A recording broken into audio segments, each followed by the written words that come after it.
செய்திகள் தொடர்கின்றன. தமிழகம் முழுவதும் சுதந்திர தின விழா இன்று கோலாகலமாக கொண்டாடப்பட்டது. சுதந்திர தினத்தை முன்னிட்டு மாவட்ட தலைநகரங்களில் மாவட்ட ஆட்சித் தலைவர்கள் தேசிய கொடி ஏற்றி வைத்து ஏழை எளியோருக்கு நலத்திட்ட உதவிகளை வழங்கினர். சென்னை மூவரசம்பேட்டை கோகுலம் நகர் நலவாழ்வு சங்கம் சார்பில் சுதந்திர தின விழா மிக சிறப்பாக நடைபெற்றது. இதில் தேமுதிக அவைத் தலைவரும் சட்டமன்ற எதிர்க்கட்சி துணைத் தலைவருமான பண்ருட்டி ராமச்சந்திரன் சிறப்பு விருந்தினராக கலந்து கொண்டு 10ஆம் வகுப்பில் அதிக மதிப்பெண் பெற்ற மாணவ மாணவிகளுக்கு பரிசுகளை வழங்கினார். நாகர்கோவிலில் நடைபெற்ற சுதந்திர தின விழாவில் மாவட்ட ஆட்சித் தலைவர் மதுமதி தேசிய கொடியை ஏற்றி வைத்து 118 பயனாளிகளுக்கு 10 லட்சம் ரூபாய் மதிப்பிலான நலத்திட்ட உதவிகளை வழங்கினார். தஞ்சையில் மாவட்ட ஆட்சித் தலைவர் பாஸ்கரன் தேசிய கொடியை ஏற்றி வைத்தார். இந்த விழாவில் ஏழை எளியோருக்கு 75 லட்சம் ரூபாய் மதிப்பிலான நலத்திட்ட உதவிகள் வழங்கப்பட்டன. சென்னை உயர்நீதிமன்றத்தில் தலைமை நீதிபதி இக்பால் தேசிய கொடி ஏற்றி வைத்து சுதந்திர தினத்தை கொண்டாடினார். சென்னையில் உள்ள தெற்கு ரயில்வே தலைமை அலுவலகத்தில் பொது மேலாளர் தீபக் கிருஷ்ணன் தேசிய கொடி ஏற்றி வைத்தார். அப்போது ரயில்வே காவல்துறையினரின் அணிவகுப்பு மற்றும் சாகச நிகழ்ச்சிகள் நடைபெற்றன. சென்னை நுங்கப்பாக்கத்தில் உள்ள வருமான வரித்துறை அலுவலகத்தில் வருவாய் ஆணையர் பிரேமமாலினி வாசன் தேசிய கொடி ஏற்றி இனிப்பு வழங்கினார். இதேபோல சென்னை துறைமுகத்தில் முதன்மை ஆணையர் அதுல்ய மிஸ்ரா தேசிய கொடி ஏற்றி வைத்து அணிவகுப்பு மரியாதையை ஏற்றுக்கொண்டார். சென்னை பிராட்வேயில் உள்ள சுங்க இலாக்கா அலுவலகத்தில் சாந்தி சுந்தரம் கொடியேற்றி வைத்து இனிப்பு வழங்கினார்.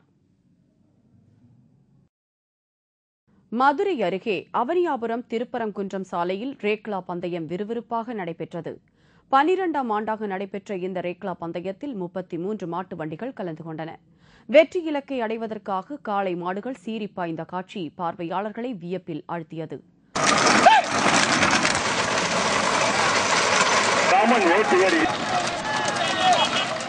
மூன்று பிரிவுகளாக நடைபெற்ற இந்த ரேக்லா பந்தயத்தில் முதல் இடங்களை பெற்ற மாட்டு வண்டி உரிமையாளர்களுக்கு பரிசுகள் வழங்கப்பட்டன. நவீன தொழில்நுட்ப வளர்ச்சியின் காரணமாக வேகமாக அழிந்து வரும் காளை மாடுகளை பாதுகாப்பது குறித்து பொதுமக்களிடையே விழிப்புணர்வு ஏற்படுத்தும் வகையில் இந்த விறுவிறுப்பான ரேக்லா பந்தயம் நடத்தப்பட்டது. நடைபெறவுள்ள தமிழக உள்ளாட்சித் தேர்தலில் காங்கிரஸ் கட்சி தனித்து போட்டியிடும் என முன்னாள் மத்திய அமைச்சர் EVKS இளங்கோவன் தெரிவித்துள்ளார். நடந்து முடிந்த தமிழக சட்டசபை தேர்தலில் காங்கிரஸ் கட்சி தோல்வியடைந்ததை அடுத்து திமுக காங்கிரஸ் கூட்டணி தொடருமா என்பதில் பலரும் சந்தேகம் எழுப்பி வந்தனர். இந்த நிலையில் விருதுநகர் மாவட்டம் சிவகாசியில் காங்கிரஸ் கட்சியின் நிகழ்ச்சி ஒன்றில் கலந்து கொண்ட முன்னாள் மத்திய அமைச்சர் EVKS இளங்கோவன் செய்தியாளர்களிடம் பேசுகையில், வருகிற தமிழக உள்ளாட்சித் தேர்தலில் காங்கிரஸ் கட்சி தனித்து போட்டியிடும் என அதிரடியாக அறிவித்துள்ளார். மேலும் தமிழக சட்டசபை தீர்மானம் பற்றி அவதூறாக பேசிய இலங்கை அதிபர் ராஜபக்சேவின் சகோதரர் கோத்தபய ராஜபக்சே மீது மத்திய அரசு நடவடிக்கை எடுக்க வேண்டும் என்றும் அவர் தெரிவித்தார்.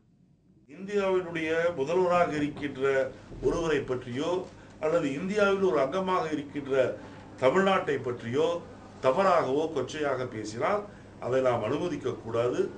இதற்கு கண்டிப்பாக மத்திய அரசாங்கம் நடவடிக்கை எடுக்கும் என்ற நம்பிக்கை எங்களுக்கு இருக்கின்றது. நடவடிக்கை எடுக்க வேண்டும் என்று மத்திய அரசை நாங்கள் கோருகிறோம்.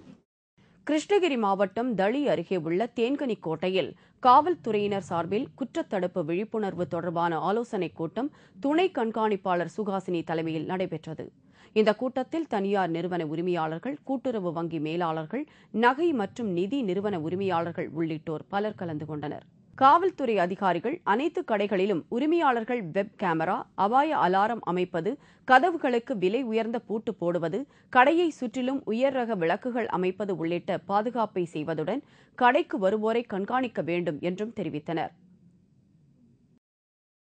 நள்ளிரவில் மின் மோட்டாரை திருட வந்த தந்தை மற்றும் அவரது 6 வயது மகனும் மின்சாரம் தாக்கி சம்பவ இடத்திலேயே பரிதாபமாக உயிரிழந்தனர்.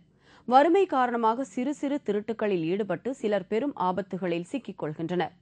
திருவள்ளூர் மாவட்டம் பெரியபாளையம் அருகே உள்ள திருநிலை கிராமத்தில் வயல்வெளியில் விவசாயிகள் பல இடங்களில் மின் மோட்டார்கள் வைத்து பாசனம் செய்து வருகின்றனர். இந்த நிலையில் நள்ளிரவில் ஆந்திராவை சேர்ந்த சிவா என்பவர் அவரது 6 வயது மகன் விஸ்வாவுடன் ஒரு வயலில் மின் மோட்டாரை திருட வந்ததாக கூறப்படுகிறது. அப்போது அவர்கள் இருவரும் மின்சாரம் தாக்கி பரிதாபமாக உயிரிழந்தனர். கோவில்பட்டி அருகே உள்ள காமநாயக்கன்பட்டி பரலோக மாதா ஆலயத்தில் நடைபெற்ற மாபெரும் விண்ணேற்பு பெருவிழாவில் பல்லாயிரக்கணக்கான மக்கள் கலந்து கொண்டனர். இந்த பெருவிழா கடந்த 6ஆம் தேதி கொடியேற்றத்துடன் தொடங்கியது. தினமும் கூட்டு திருப்பலி மற்றும் சிறப்பு பிரார்த்தனைகள் நடைபெற்று வந்தன. இன்று நடந்த விண்ணேற்பு திருவிழாவில் தூத்துக்குடி மறைமாவட்ட முதன்மை குரு ஆண்ட்ரூ தே ரோஸ் தலைமையில் கூட்டு திருப்பலி மற்றும் ஆராதனை நடைபெற்றது. இதில் கலந்து கொண்ட பல்லாயிரம் பக்தர்கள் உப்பு, மிளகு வீசி பரலோக மாதாவை பக்தி பரவசத்துடன் வழிபட்டனர். சுதந்திர தினத்தை முன்னிட்டு மாவட்ட தலைநகரங்களில் மாவட்ட ஆட்சித்தலைவர்கள் தேசிய கொடி ஏற்றி வைத்து ஏழை எளியோருக்கு நலத்திட்ட உதவிகளை வழங்கினர்.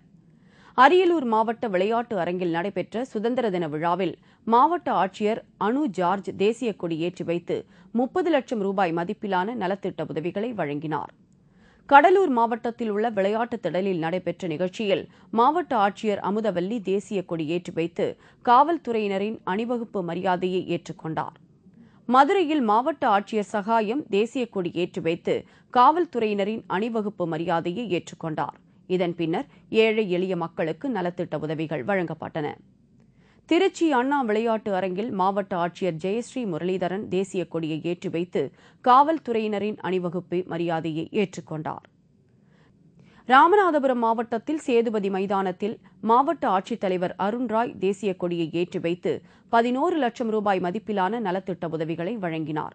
இதைத் தொடர்ந்து காவல்துறையினரின் அணிவகுப்பு மரியாதையை ஏற்றுக்கொண்டார். கிருஷ்ணகிரி மாவட்டத்தில் மாவட்ட ஆட்சியர் மகேஸ்வரனும் வேலூர் மாவட்ட ஆட்சியர் எஸ் நாகராஜனும் தேசிய கொடி ஏற்றி வைத்து நலத்திட்ட உதவிகளை வழங்கினர். இதேபோல திண்டுக்கல்லில் மாவட்ட ஆட்சியர் நாகராஜனும் நாமக்கல்லில் மாவட்ட ஆட்சியர் குமரகுருபரனும் தேசிய கொடியை ஏற்றி வைத்து காவல்துறையினரின் அணிவகுப்பு மரியாதையை ஏற்றுக்கொண்டனர். கோவையில் மாவட்ட ஆட்சியர் கருணாகரன் தேசிய கொடியை ஏற்றி வைத்து நலத்திட்ட உதவிகளை வழங்கி காவல்துறையினரின் அணிவகுப்பு மரியாதையை ஏற்றுக்கொண்டார். இதேபோல விருதுநகரில் மாவட்ட ஆட்சியர் தேசிய கொடி ஏற்றி வைத்து நலத்திட்ட உதவிகளை வழங்கினார். இந்திய அணியின் படுதோல்வி எதிரொலி. கிரிக்கெட் வாரிய செயற்குழு இன்று கூடுகிறது. விவரம் இடைவேளைக்கு பிறகு.